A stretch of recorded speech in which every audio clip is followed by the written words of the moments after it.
Hey guys, the Reefer here, and today it's March 6th.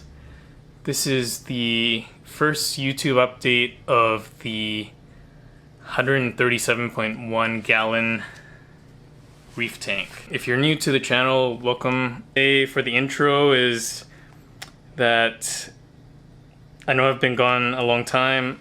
I really needed a break, especially with the COVID. But I looked at my channel recently and I was blown away by how many views certain videos have received. That's really great. So if you are a reefer or even into aquariums, please subscribe to the channel. It really helps me out. So for those of you who don't know, it actually takes at least 1,000 subscribers to even begin to monetize YouTube videos. And so I think I'm currently at 600, which is more than halfway there. But you subscribing would really actually help me out. And it costs you nothing. So as long as you don't hit that notification bell, like you're not even gonna get any notifications about my video. So it doesn't hurt you, but it really helps me. And if you can help out a fellow reefer, that would be awesome. So this tank was set up in August 2020. If you've been following the channel at all, you would know that I've been talking about getting this new tank for a long time. It got delayed a ton. And when I finally got it, because of how busy I was, I decided to consolidate both the 93 gallon cube and the 75 gallon LPS tank. Unfortunately, what came with the LPS tank was aptasia. I've kept it under control so far, and I hope that by staying on top of it, it's not going to get out of hand like it did in the 75 gallon. So I'd just like to share the tank dimensions. It is 66 inches wide by 24 inches deep and 20 inches tall. And hearing that, based on the volume calculator, it's roughly 137.1 gallons. And so some of you may be asking me, hey, wait a second, why are you calling this a 180 gallon tank when it's really a 137.1 gallon tank? And the truth of the matter is, no one on YouTube will ever look up 137.1 gallon reef tank. However, a lot of people will probably look up 180 gallon reef tank. And so I named this tank 180 gallons for the YouTube logarithm. And that's why I'm calling this 180 gallons. But it's really not. In fact, once you take into account all the livestock in here, I would guess that the water volume is probably like maybe even 90 gallons. With the sump and this tank, the water volume is probably about 100 gallons. I was really concerned with a 20-inch tall tank for the height, just because the 93 gallon was 24 inches and then the 75 gallon was 21 inches tall. But now that I have it, I love it. It's so easy to work in. With the 93 gallon, I was constantly getting wet armpits when I had to do stuff to it. But with this, at 20 inches, it's perfect for me. I don't have really long arms. If you're someone like Giannis from the Milwaukee Bucks, then you could probably go much taller, maybe even 30 inches. But if you are average height like me, average arm length, then if you're building a new tank, you may want to consider that. Take that into consideration. I think 20 inches. So far, I've been very pleased with it. It doesn't bother me that it's a bit shorter than the 93 gallon. So the tank primarily consists of 3 bommies, 3 separate islands.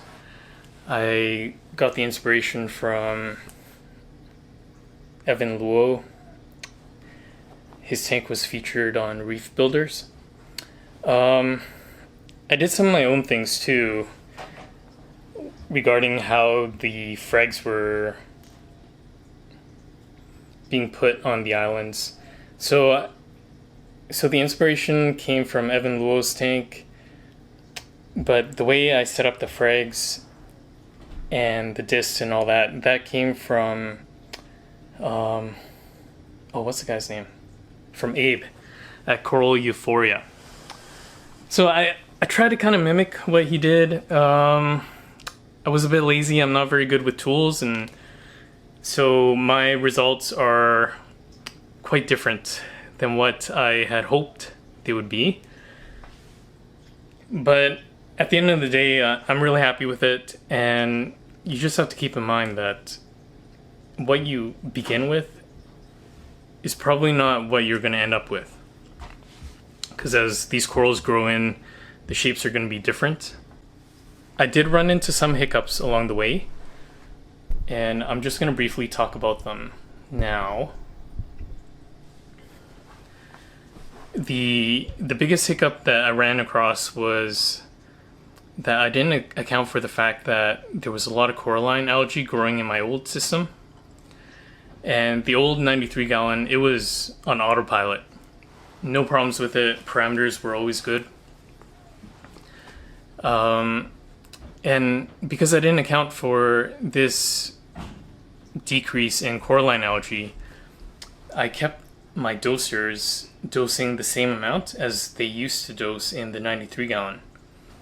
And what happened was I experienced an alk spike over 2 weeks. After I moved everything over, I didn't test because, like I said, the 93 was on autopilot, and I just took that for granted. And when I finally did do a test, my alkalinity was at, I think, 14.5, although it may be 13.5. And just to give you guys an idea of where my alk normally is, it's at 7.5 was what I was always aiming for. So going up 6 or 7 DKH over 2 weeks, that's not terrible. It's about 0.5 DKH per day, which is pretty much the recommendation as to the maximum you'd want to change your DKH if you're going to change it.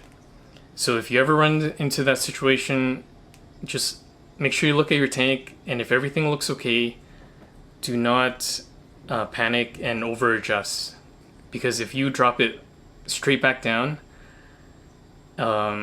you're probably going to lose a lot of coral. So all I did was I turned off my doser. My auto top off is still has calc in it, so I was still dosing, but with the dosers off, my DKH finally dropped down. It took almost a month to get back down to, I think, like 7.5 or 8. And for reference, now my DKH, I'm aiming for 8.5.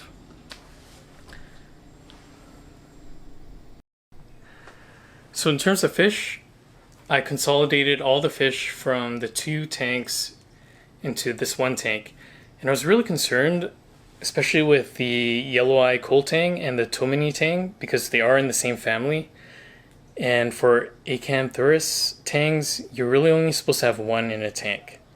So I was prepared for the worst, and I was pleasantly surprised that they're not trying to kill each other. They seem to be living pretty happily together. I also combined the 2 yellow tangs, so I had 1 in each tank.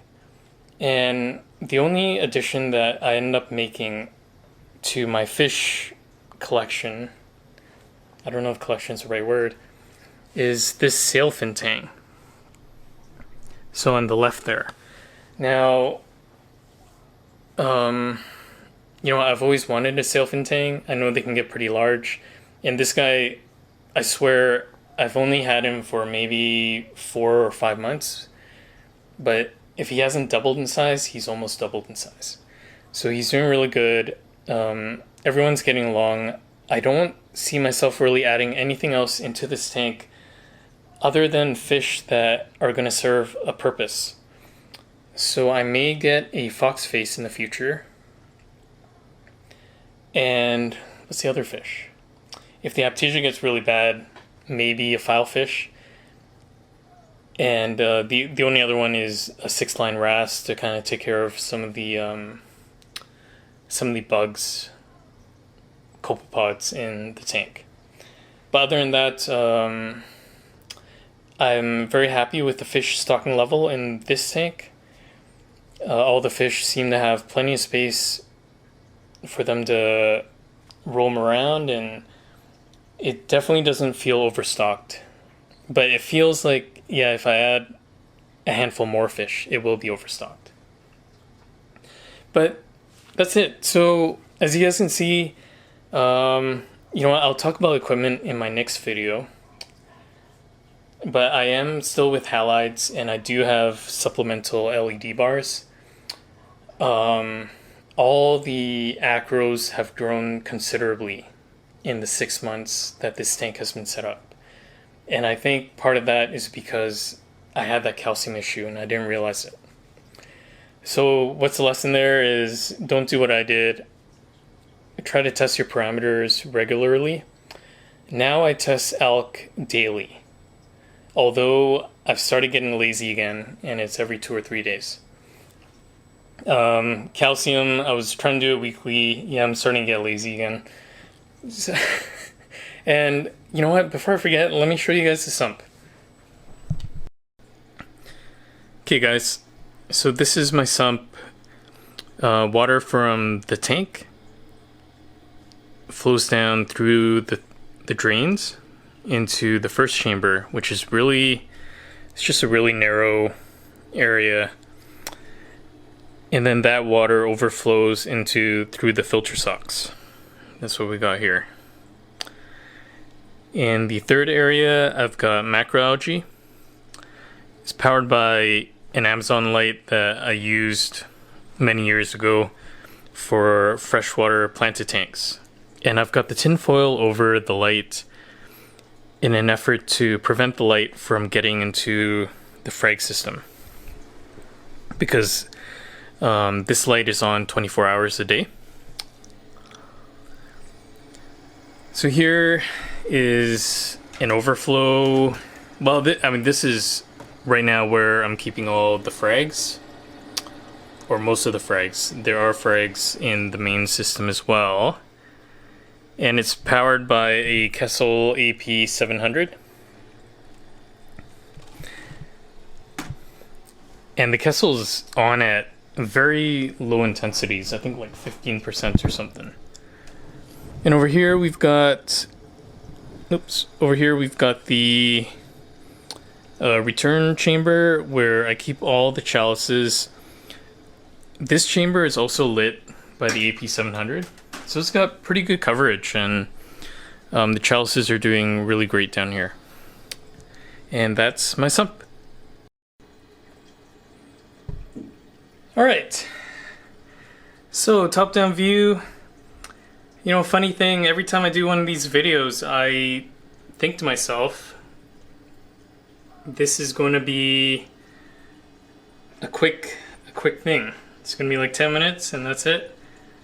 And I think it's probably because I enjoy talking so much that these videos end up being, I don't know, like 20-30 minutes, sometimes even longer. So I'm not gonna say the name of every type of coral here, but this is top down for you guys to enjoy. Middle there, Ori Pearlberry, really nice. One of my favorites. Is it in my top 5? I'm not sure. This is, okay, I can't confirm if this is Reef Canada Pink Cadillac. Sold to me as Pink Cadillac by a fellow hobbyist. So that's what I call it, and maybe a better name is Pink Cadillac Style Acro, if you want to be really specific. And over here in the middle now is my Hawkins. Or a Hawkins, I love it. A lot of different shades of colors that I just love. This is my yellowish tenuous that sometimes seems more green than yellow, but I just call it my yellow tenuous. And then, yeah, this piece, oh, it's hot. And I'm not talking about the piece, I'm talking about my hands. Sold to me as Killer Bee. I don't know what it is. I see some yellow. I would love to see more yellow. We'll have to see what happens to it. Middle here is my Sunset Millie. It's growing not as fast as I would like. I think it's not growing as fast as it should be because the flow. I've had to turn the flow in this tank down because of all the LPS. And if you have a mixed reef, that is probably going to be one of your biggest challenges, is ensuring that you have appropriate flow for all inhabitants of your tank. And the second challenge is going to be your lighting. So halides for LPS, even though they're on the bottom of my tank, some of them can handle it, but some of them definitely do not look happy. So to the left, middle left, is my CM Green Dragon. So CM is Coral Master. He's a guy up here in Canada. Beside it is a Fox Flame. It's coming back. It had some bugs on it for a while, and I dipped it in iodine, like a concentrated iodine dip, and that seems to have worked. So it's back, it's looking great. This piece, I love this piece. It was sold to me as Pearlberry. Right in the middle, it is not a Pearlberry, but you can see that it's got this beautiful lavender tips. So because I don't actually have a lineage on it, I'm gonna name it myself. I'm gonna call it Lavender or something lavender. Haven't decided. To the right of it, you can see it's a piece called Jimmy Bean. But the guy that's been selling it up in Canada for a long time, he's been selling it for over 5 years, I'm sure. He likens it to TSA Bill Murray. And I think he's probably right. It's pretty small right now, but definitely it's done very well in this tank. I think I picked it up in October or November, so 3 or 4 months ago. Let's continue. Now we're getting to the hot zone again. Right in the middle, this is a Frag Garage Purple Indica. So Frag Garage is another Canadian online retailer. And then to your left there, CM Pacific Chaos. And in the middle is Fruit Splash. At least that's what it was sold to me as. It wasn't doing well for a while. And now it's coming back, but it's really slow. And then this guy. So I've called this guy a lot of things because I just couldn't figure out like a name for it. So in my previous videos, I've called it like my hairy green acro, or I think that's what I've called it in the past. Now I just call it a blue spruce. That's the name I came up with because it reminds me of a bunch of evergreens. Sorry, it's hot. It reminds me of a bunch of evergreens, and the tips are blue. So blue spruce, that's the name. To the right is my strawberry shortcake. It got stressed out during the move, during the spikes, and it just browned out. And it's taken months for the color to come back, but it is slowly coming back. This is the wild acro that I picked up, and it's still brown. I've had it for about a year now, so maybe this is the year it colors up, or maybe it's just a brown acro, which would be sad. Top right, there is a bird's nest at the very top right, But if you look to the left of that, that's DV Ember Eyes. Now, I'm not sure, I assume DV is Canadian as well, but I've never actually met or seen DV, so I don't know what DV stands for. But that is a freaking awesome acro. It looks good under whites as well as blues. So really pleased that I got it, and it's reaching that point now where it's really going to start to take off. Yeah, look at that. Now tell me that is not a freaking beautiful piece. So here's a Cali Tort. It's pretty nice. It's in a good location, I think, because the polyps are green. Skin for the most part is cream to blue. So yeah, you got that contrast. Forest Fire digitata. So I'm not sure. I hope these are coming through, but here are just some of the hammers. And then we're gonna finish off with, this is the Oregon Blue Tort. It is super blue. If somebody tries to sell you an Oregon Tort and it is not completely blue, I guess a bit of purple is okay. But if there's any other colors in it, like, I would definitely question whether that is truly an Oregon Tort. This is my WWC Yellow Tips. It's looking nice. It's stuck in a corner right now. I don't treat my coral very well. Here is Reef Red Diablo. It reminds me a lot of PC Rainbow. And then here is my Rainbow Loon. And it is so big that, and so high that I can't get a full picture of it. And here is, I just want to share a few more pieces. The one in the center right now, I'm calling it Fireflies. When I picked it up, there was no name attached to it, but it looks like a deep water. All the coralites, so axial coralites as well as radial coralites, are all a bright yellow or lime or green, and that depends, I think, on nutrients, and it may also depend on the iron levels in the tank. But some nights I look at it and it just looks yellow.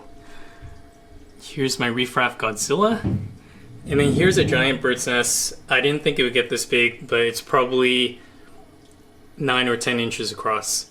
And okay, so that's it. My hands are kind of burning. So final words. Hey, thanks for watching this video. If you followed the channel, if you've been following the channel in the past, I really appreciate it. I'm sorry I've been gone so long. Mentally, I needed the break, and I also needed the time to spend on getting the tank to where it needs to be. And is there anything else? Oh, so here's a Pac-Man, and to the left is Maleficent, CB Maleficent. Yeah, the Maleficent was, like, I thought I had almost lost it multiple times, but it's come back, which is surprising. Wait, is there anything else? Yeah, so please, subscribing really helps me. Like, really helps me, and it doesn't cost you anything, so it's like a win-win. So please consider subscribing, guys, and I'll see you guys next time.